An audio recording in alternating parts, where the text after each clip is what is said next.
কয়েকটা বিষয় মনে হচ্ছে প্রসঙ্গ তোলা দরকার। হ্যাঁ, আপনি একটু পয়েন্ট আকারে। জি জি, আপনি আপা একটা শব্দ বললেন বিকেন্দ্রীকরণ। হ্যাঁ, আমি ওটার সঙ্গে ওই সূত্র ধরে একটু আসি, জবাবদিহিতায়। হ্যাঁ, আমরা যার জন্য পরিকল্পনা করছি, আমি বাজেট বলতে চাই না, যার জন্য পরিকল্পনা করছি সে কি এই পরিকল্পনা প্রণয়নে অংশগ্রহণ করেছে? কখনো করে? যার জন্য পরিকল্পনা করছি সে এবং যারা পরিকল্পনা করছি সে কি আমার কাছে প্রশ্ন করতে পারে? আমার কাছে প্রশ্ন করলে কি আমি উত্তর দেই? হ্যাঁ, দেই তো। দেন তো, তিনি বললেন সংসদ সদস্য। ঠিক আছে, আমরা জনগণের বলবো জনগণরা প্রশ্ন করতে পারে কিনা এবং ওনারা উত্তর পান কিনা। এই পুরো আলোচনা, এই পুরো যদি আমি চিন্তা করি যে আমাদের জনগণের সঙ্গে সবচেয়ে নিকটবর্তী যে সরকার তার নাম হচ্ছে স্থানীয় সরকার।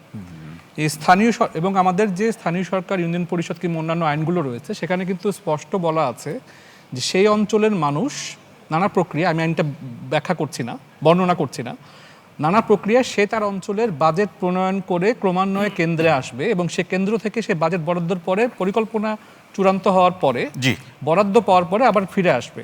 সেটা কি হচ্ছে? আমার যে আরেকটা খুব ইম্পর্টেন্ট পয়েন্ট আমরা মনে মিস করে যাচ্ছি, আমাদের এই বর্তমান পরিস্থিতিতে জলবায়ু সহনশীলতা কিন্তু খুবই ইম্পর্টেন্ট একটা ফ্যাক্টর। আমরা কি সেই বিষয়টা মাথায় রেখেছি?